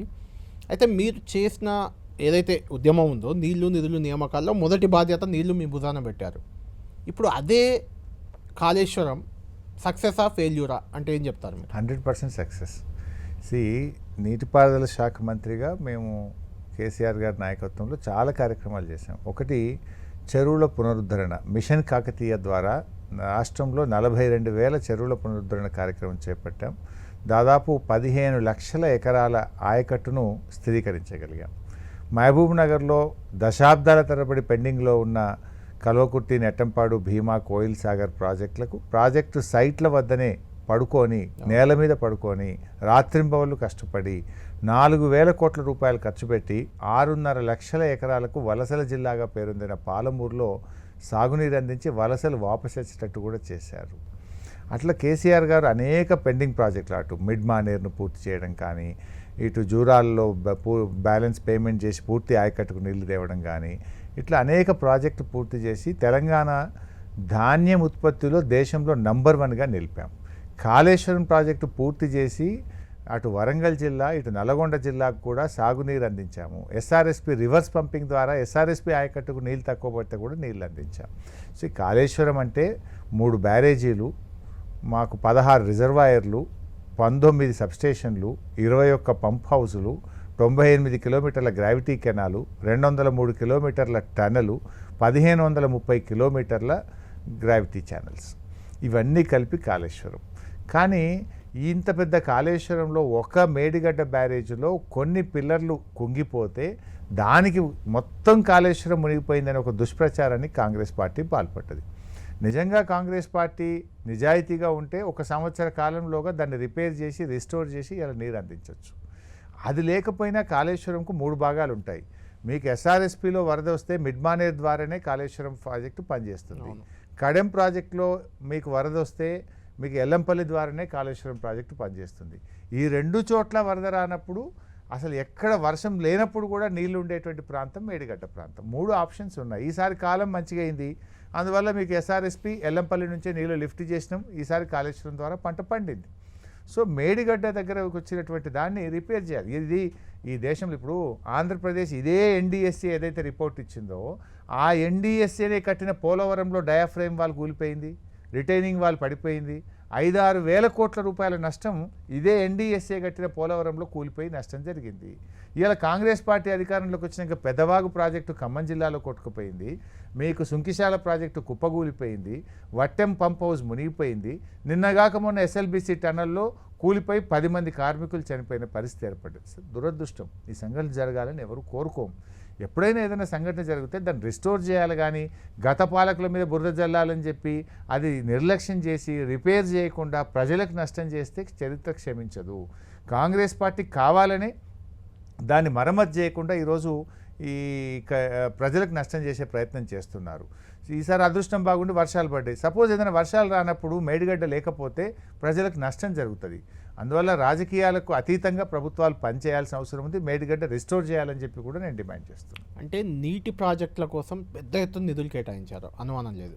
అయితే నిధుల్లో ఎక్కువ దోపిడీ చేశారు, కల్వకుంట్ల కుటుంబానికే కాళేశ్వరం ఆదాయ వనరుగా మారిపోయింది, ఇలాంటి విమర్శలు వచ్చినప్పుడు మీకు ఏమనిపిస్తుంది? ఎందుకంటే మొదటి దఫా మీరు మంత్రిగా ఉన్నారు, ఆ తర్వాత కేసీఆర్ గారే మంత్రి. దానికి చాలా బాధ కలుగుతుంది. ఎందుకంటే ఎంతో నిజాయితీగా రాత్రింబవళ్ళు కష్టపడి మేము పనిచేసినాం. మరి ఇప్పుడు ఇవన్నీ మేము చేయకపోతే 2014 కంటే ముందు తెలంగాణలో ధాన్యపు గింజలు లేక వలసలతో రైతుల ఆత్మహత్యలతో ఉన్న ప్రాంతం ఇవాళ పంజాబ్ను తలదన్ని దేశంలోనే అత్యధిక వరి పంట ఉత్పత్తి చేసే రాష్ట్రంగా ఒట్టిగానే ఏదో మాయా మచ్చింద్ర చేస్తే రాదు కదా. మేము ఎన్నో చెక్ డ్యాములు కట్టి, చెరువులు బాగా చేసి, ప్రాజెక్టులు పూర్తి చేసి, కొత్త ప్రాజెక్టులు కట్టి ఆయకట్టు పెంచినాం కనుక అంత ఆయకట్టు వచ్చింది. లేకపోతే ఎట్లా వస్తుంది? మరి అంతకుముందు ఇదే కాంగ్రెస్ పాలించింది కదా, ఆ రోజు ఎందుకు రాలేదు? సో బాధ కలుగుతుంది. ఇవాళ మీరు అధికారంలోకి వచ్చి 1.5 సంవత్సరం అయింది, మరి ప్రూవ్ చేయండి. ఎక్కడ తప్పు జరిగిందో, అవినీతి జరిగితే చర్యలు తీసుకోండి. మీ చేతిలోనే అధికారం ఉంది కదా, మరి ఎందుకు తీసుకోవడం లేదు? రాజకీయంగా మా మీద బురద జల్లి లబ్ధి పొందేటువంటి ప్రయత్నం కాంగ్రెస్ పార్టీ చేసింది. కానీ నిజాలు ఇవాళ ప్రజలకు అర్థమవుతూ ఉన్నాయి, వాస్తవాలు ప్రజలకు అర్థమవుతూ ఉన్నాయి, ప్రజలు అర్థం చేసుకుంటూ ఉన్నారు. మొదటి క్యాబినెట్లో నీళ్ల మంత్రిగా ఉన్నారు, సెకండ్ క్యాబినెట్ వచ్చే వరకు తెలంగాణ ఉద్యమ ట్యాగ్ లైన్ నిధులు మీ చేతికి వచ్చాయి. ఆర్థిక మంత్రిగా ఉన్నారు, ఆర్థిక మంత్రిగా కూడా రాష్ట్రాన్ని అప్పుల పాలు చేశారనే విమర్శకి మీరేం చెప్తారు? నేను అసెంబ్లీలోనే చెప్పాను, ఇక్కడ చెప్పేది ఏంటి? అంటే మెయిన్గా అసెంబ్లీలోనే చేయలేదు, అప్పుల పాలు చేశారని కదా వస్తుంది ఇప్పుడు. అభివృద్ధి చేయలేదా చేసినామా రాష్ట్ర ప్రజలకు తెలుసు. మేము 9.5 ఏళ్లలో ఏం చేశాము? 2 సంవత్సరాలు కరోనా వచ్చినా ఎంత అద్భుతంగా ఈ రాష్ట్రాన్ని అభివృద్ధి చేశాము. 200 రూపాయలు ఉన్నటువంటి పెన్షన్ను 2,000 రూపాయలకు పెంచి పెన్షన్ల మీదనే 50,000 కోట్ల రూపాయలు ప్రజలకు పంచినాం. పెన్షన్లే కాదు, కళ్యాణ లక్ష్మి పథకం కింద 11,000 కోట్ల రూపాయలు ఖర్చు పెట్టి 13 లక్షల పేదింటి ఆడపిల్లల పెళ్లిళ్ళు చేశాం. అదేవిధంగా కేసీఆర్ కిట్ అనే పథకం తెచ్చి రాష్ట్రంలో మదర్ మోర్టాలిటీ రేట్ను, చిల్డ్రన్ మోర్టాలిటీ రేట్ను బాగా తగ్గించి కేసీఆర్ కిట్ పథకం ద్వారా ప్రభుత్వ ఆసుపత్రుల్లో కాంగ్రెస్ ఉన్నప్పుడు 30% డెలివరీలు జరిగితే మేము దాన్ని 78% ప్రభుత్వ ఆసుపత్రుల్లో డెలివరీలు జరిగే స్థానానికి తీసుకుపోయాం. డాక్టర్ల ఉత్పత్తిలో తెలంగాణ నంబర్ 1, ధాన్యం ఉత్పత్తిలో తెలంగాణ నంబర్ 1, పర్ క్యాపిటా ఇన్కంలో తెలంగాణ నంబర్ 1, జిఎస్డిపిలో తెలంగాణ నంబర్ 1, మిషన్ భగీరథ ద్వారా ఇంటింటికి త్రాగునీరు అందించిన నంబర్ 1 రాష్ట్రంగా తెలంగాణ నిలిపినాం. సాగునీరు ఇచ్చినాం, త్రాగునీరు ఇచ్చినాం. కరెంటు కోతలు లేకుండా తెలంగాణ వచ్చినాడు రోజుకు 4 గంటల కరెంటు పోతుండే. ఏ ఇంట్లో చూసినా ఇన్వర్టర్, కన్వర్టర్, జనరేటర్లు ఉండే పరిస్థితి. ఏ ఇన్వర్టర్లు లేకుండా 24 గంటలు నాణ్యమైన కరెంట్ ఇచ్చినామంటే 60-70 వేల కోట్లు కరెంటు మీద ఖర్చు పెట్టాం, ప్రాజెక్టుల మీద ఖర్చు పెట్టినాం, మిషన్ భగీరథ మీద ఖర్చు పెట్టినాం. ప్రతి మండలానికి డబుల్ లైన్ రోడ్ వేసినాం, 33 జిల్లాలు ఏర్పాటు చేసి ప్రతి జిల్లాలో కలెక్టరేట్ కట్టాం, ప్రతి జిల్లాకు మెడికల్ కాలేజీ కట్టాం. ఇలా అభివృద్ధిలో అద్భుతంగా చేశాం. ఏం చేసింది కాంగ్రెస్ పార్టీ? ఈ రోజు వరకు ఇచ్చిన ఒక్క హామీ అన్న పూర్తిగా అమలు చేశారా? వాళ్ళు రుణమాఫీ చేస్తామన్నారు, 40%కు మించి జరగలేదు. వానకాలం రైతు బంధు ఎగ్గొట్టిండ్రు, యాసంగి రైతు బంధు చారణ మందికి ఇచ్చిండ్రు. రుణమాఫీ చేశామని మీ సవాల్ను స్వీకరించారు, రాజీనామా చేయమని కూడా మిమ్మల్ని అడిగినట్టున్నారు కదా. నేను మొన్న కూడా అసెంబ్లీ సెషన్లో మీరు చూశారో లేదో, ఈ రాష్ట్రంలో ఏ గ్రామానికైనా వెళ్దాం, రేవంత్ రెడ్డి గారి కొడంగల్కి వెళ్దామా, ఆర్థిక మంత్రి బట్టి గారి నియోజకవర్గానికి వెళ్దామా, లేదు నా నియోజకవర్గంలో మీకు నచ్చిన ఊరుకు రండి, ఏ ఊర్లోనైనా రైతులు సంపూర్ణమైన రుణమాఫీ జరిగిందంటే, సగం మందికి రుణమాఫీ అయిందంటే కూడా నేను అప్పుడే రాజీనామా చేసి రాజకీయాల నుంచి వెళ్ళిపోతా అని చెప్పిన. సగం మందికి కూడా ఏ ఊర్లో రుణమాఫీ కాలేదు. 2 లక్షల లోపు రుణమాఫీ కాని వాళ్ళు ఉన్నారు, 2 లక్షల పైన రుణమాఫీ కానటువంటి వాళ్ళు ఉన్నారు. ఎక్కడ కూడా ఇవాళ నా నియోజకవర్గంలోనే నేను లెక్క తెప్పించి చూస్తే కూడా ఈరోజు 45% రుణమాఫీ అయింది, 55% మంది రైతులకు ఇంకా రుణమాఫీ జరగలేదు. రైట్, నీళ్లు నిధులు పక్కన పెడితే నియామకాలు, మూడిట్లో మేము విజయం నియామకాలు ఖచ్చితంగా హరీష్ గారు, నియామకాల విషయంలో మేము మా నినాదం ఏంటి ఆ రోజు, 60-40, 60% స్థానికులకు, 40% ఓపెన్ కాంపిటీషన్ ఉంది ఆ రోజు.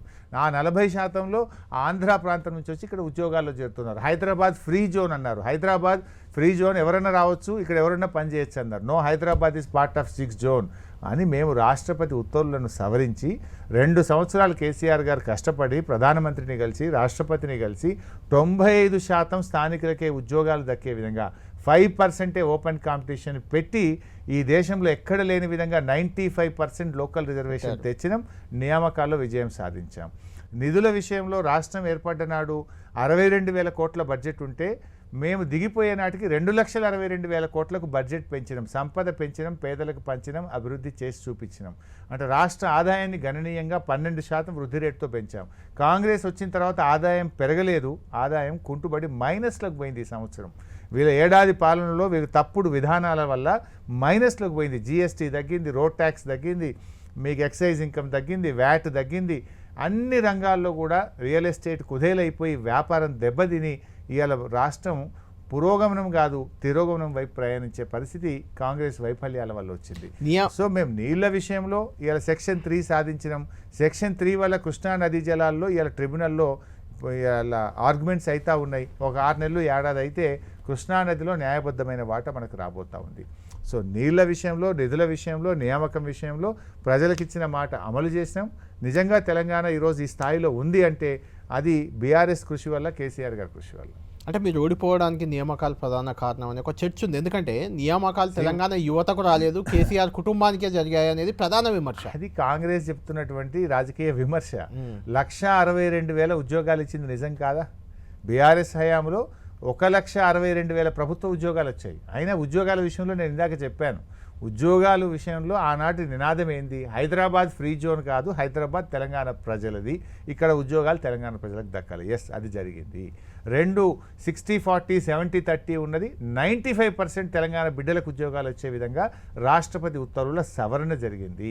ఇవాళ కాంగ్రెస్ ఇచ్చిన ఉద్యోగాలు, కాంగ్రెస్ పార్టీ మొదటి ఏడాది 2 లక్షల ప్రభుత్వ ఉద్యోగాలు ఇస్తా అన్నది. ఎంత 10,000కు మించి. మీరు యువతకు, తెలంగాణ యువతకు ఇచ్చిన ఉద్యోగాలు సరే ఎంతో కొంత లెక్క చెప్తున్నారు, కానీ మీ కుటుంబంలో వచ్చిన ఉద్యోగాల గురించి చెప్పట్లేదు. హరీష్ రావు గారు, కేటీఆర్ గారు, కేసీఆర్ గారు ఉద్యమంలో ఉన్నారు, వచ్చాయి. ఆ తర్వాత కవిత గారు, మీరు పదే చెప్పేవాళ్ళు మేము ప్రజల్లో గెలిచొచ్చామని. కవిత గారు ఎంపీ ఓడిపోయారు, ఎమ్మెల్సీ చేశారు తెచ్చి.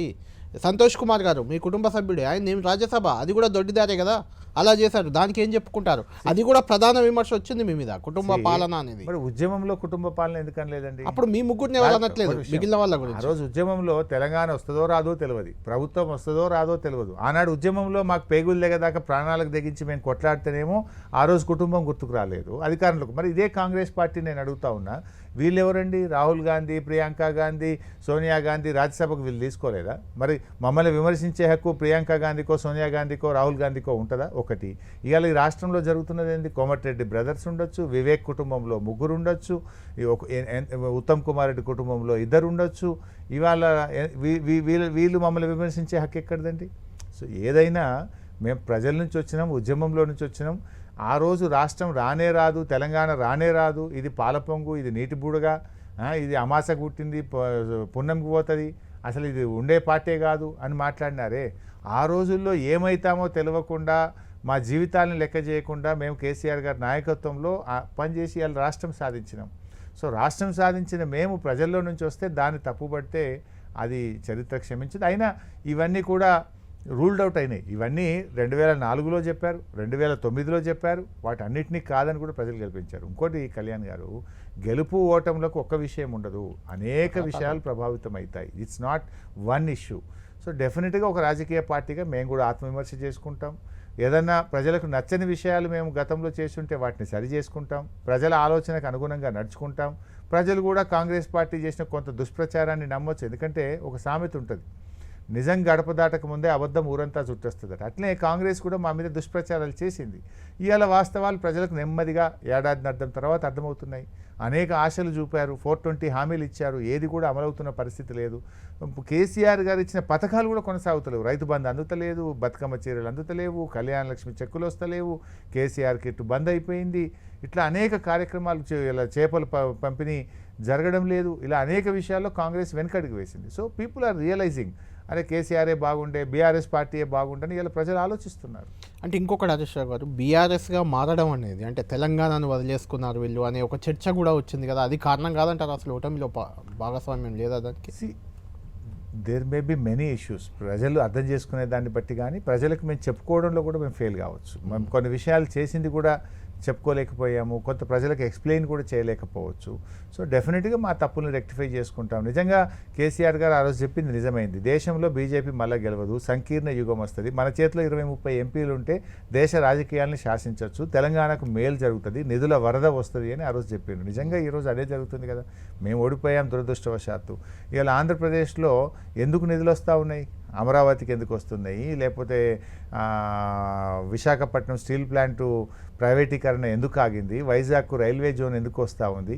బికాస్ ఒక రాజకీయ పార్టీ, ఒక రీజనల్ పార్టీ దేశంలో ప్రధాన భూమిక పోషిస్తుంది కనుక ఇలా వస్తుంది. నిజంగా కేసీఆర్ చెప్పింది నిజమైంది. ఇవాళ బీఆర్ఎస్ పార్టీ గెలిచి ఉంటే, కొన్ని ఎంపీలు మన చేతులు ఉంటే తెలంగాణ ఎక్కడికో పోవు. ఇవాళ రేవంత్ చేతిలో ఇవాళ పురోగమన పట్టింది. కేసీఆర్ హయాము నిజంగా మేము అనుకున్న విధంగా ఉంటే ముందుకు పోయేది.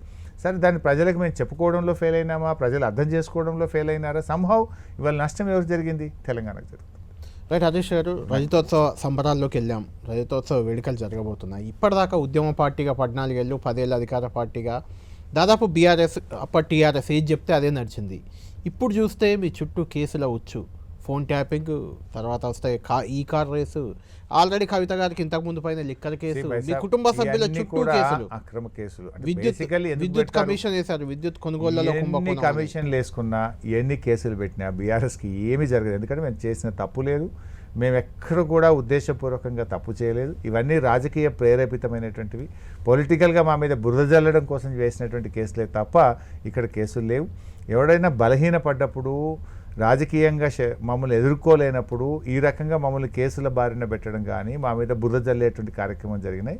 We have all confidence. వీటన్నిటి నుంచి కూడా కడిగిన ముత్యంలాగా మేము బయటకు వస్తాం. తప్పకుండా మళ్ళీ బీఆర్ఎస్ అధికారంలోకి వస్తుంది. ప్రజల ఆకాంక్షలకు అనుగుణంగా బీఆర్ఎస్ పనిచేస్తుంది. మీకు గెలిచిన ఎమ్మెల్యేలో 10 మంది ఆల్రెడీ వెళ్ళిపోయారు, ఇంకా కొంతమంది వస్తారని వాళ్ళు చెప్తున్నారు. అంటే మీరు గతంలో వాళ్ళే తిరిగి వస్తామంటే మేము తీసుకునే పరిస్థితి లేదు. పోయిన 10 మందే ఎందుకు పోయినాంరా నాయన అని బాధపడుతున్నారు. ప్రజలు తీవ్ర ఆగ్రహంగా ఉన్న విషయాన్ని వాళ్ళు గ్రహించారు. వెళ్ళిన ఎమ్మెల్యేల్లో తిరిగి మా దగ్గరికి రావడానికి చాలామంది సిద్ధంగా ఉన్నారు. పార్టీ నిర్ణయం తీసుకుంటే, కేసీఆర్ గారు నిర్ణయం తీసుకుంటే యూ విల్ సీ దట్. అంటే మీరు గతంలో ఫిరాయింపులను ప్రోత్సహించారు, ఇప్పుడు వాళ్ళు వెళ్ళిపోతే కాంగ్రెస్ తీసుకుంటే తప్పు పడుతున్నారు. ఆనాటి పరిస్థితులు వేరు, నేటి పరిస్థితులు వేరు. నాడు మెర్జర్ జరిగింది. అది మెర్జర్ అనేది కాన్స్టిట్యూషన్ పర్మిట్ చేస్తుంది. 2/3 ఎమ్మెల్యేలు వస్తే మెర్జ్ చేసుకోవచ్చని రాజ్యాంగమే అలో చేసింది. ఈరోజు జరిగింది మెర్జర్ కాదు, ఈరోజు జరిగింది ఎమ్మెల్యేల కొనుగోలు. ఒత్తి పలుకులు పలకడం తప్ప కొత్తగా చెప్పింది ఏమీ లేదు. ఏ ఒక కొత్త సంక్షేమ పథకం కానీ ఏది కూడా లేదు. వెరసి ఇష్యూ యాజ్ ఏ హోల్. దురదృష్టం ఏంటంటే, చాలా బ్యాడ్ లక్ ఏంటంటే, మేము కూడా ప్రభుత్వం ఏర్పడిన తర్వాత సమయం వాళ్ళకి ఇవ్వాలని మేము అనుకున్నాం. నేను కూడా శాసనసభకు పెద్దగా రాలేదు. కానీ ఈరోజు బడ్జెట్ చూస్తే ఏ ఒక్క పాలసీ ఫార్ములేషన్ జరగలేదు. రాష్ట్రానికి సంబంధించినటువంటి ఏ ఒక్క విషయంలో కూడా ఈ అర్బక ప్రభుత్వం ఇప్పటి వరకు పాలసీ ఫార్ములేషనే చేసినట్టుగా కనపడతలేదు. దివ్యాంగులు, వితంతువులు, ఒంటరి మహిళలు, నేతన్నలు, గీతన్నలు తదితర 44 లక్షల మంది నిరుపేదల ఆశల్ని ఈ బట్టి గారి బడ్జెట్ అడి ఆశలు చేసింది అని చెప్పి నేను చెప్పక తప్పడం లేదు అధ్యక్ష. మన ముఖ్యమంత్రి గారు కూడా మంచి వక్త, మంచి కళాకారుడు అధ్యక్ష. ఎన్నికల ముందు పల్లె పల్లెన తిరుగుతూ ఎంతో నాటకీయంగా డ్రామాటిక్గా వారు చెప్పిన మాటలు ఒక్కసారి గుర్తు చేయదలుచుకున్న అధ్యక్ష. వచ్చే నెల డిసెంబర్ 9 నాడు ఇందిరమ్మ రాజ్యం వస్తుంది. 2000 కాదు 4000 పింఛన్ వస్తుంది. ఇంకేమన్నాడు అధ్యక్ష? మన్మడొచ్చి కాళ్ళు ఒత్తుతాడు, పెట్రోల్ కోసం 500 1000 అడుక్కుంటాడవ్వా అన్నాడు అధ్యక్ష. కొత్త పెన్షన్లు రాలే, 4000 రూపాయల పెన్షన్ రాలే, కానీ 1,00,000 మందికి పెన్షన్లు మాత్రం కోత మాత్రం పడ్డది అధ్యక్ష. రైట్, ఫైనల్గా వద్దాం. కేసీఆర్ గారు చాలా రోజులుగా అసెంబ్లీకి రావట్లేదు, రమ్మని వాళ్ళు పిలుస్తున్నారు, మాట్లాడట్లేదు పెద్దగా. రేపు సభలో మాట్లాడతారేమో, ఏం మాట్లాడతారో కూడా జనం వెయిట్ చేస్తున్నారు. అయితే కనీసం మీ పార్టీకి సరే ఫ్లోర్ లీడర్గా ప్రతిపక్ష నేతగా కేసీఆర్ ఉంటే డిప్యూటీ ఫ్లోర్ లీడర్ నియామకం కూడా చేసుకోలేని పరిస్థితి 7.5 ఒక ప్రతిపక్ష పార్టీగా. అదే సమయంలో హరీష్ రావు గారిని కొంచెం సైడ్ చేశారు, పక్కన పెట్టారు. వరంగల్ సభకు కూడా మీరు దూరంగా ఉన్నట్లే కనిపిస్తుంది.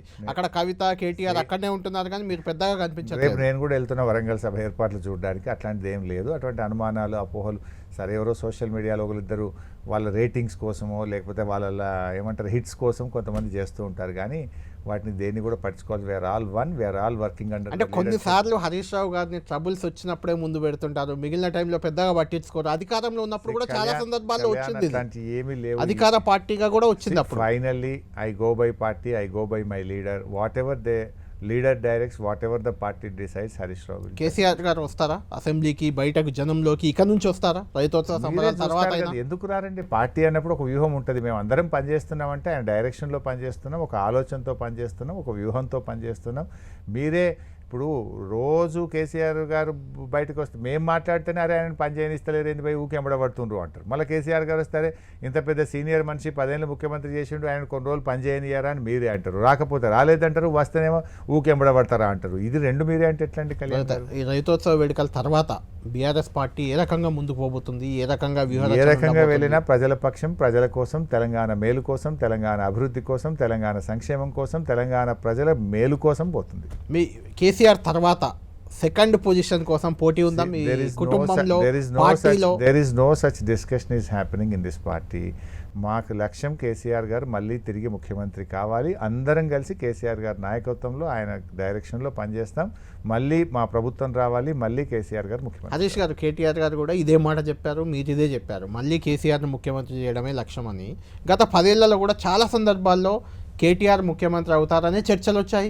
తర్వాత ఈ మధ్య కూడా అక్కడక్కడ కేటీఆర్ సీఎం, కవిత సీఎం అంటున్నారు. ఇవన్నీ అనవసరమైన చర్చ. కేసీఆర్ ముఖ్యమంత్రి గ్యారంటీ చెప్పగలరు? 100% అధికారంలోకి వస్తే 100% కేసీఆర్ లీడర్షిప్లోనే మేము అందరం రైట్. థ్యాంక్ యూ హరీష్ గారు. మొత్తానికి చాలా అంశాలపై క్లారిటీ ఇచ్చారు మీరు.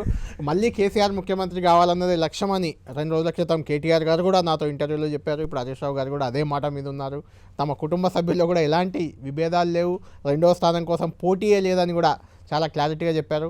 ఇది రజతోత్సవ వేళ, బీఆర్ఎస్ రజతోత్సవం రేపు జరగబోతుంది.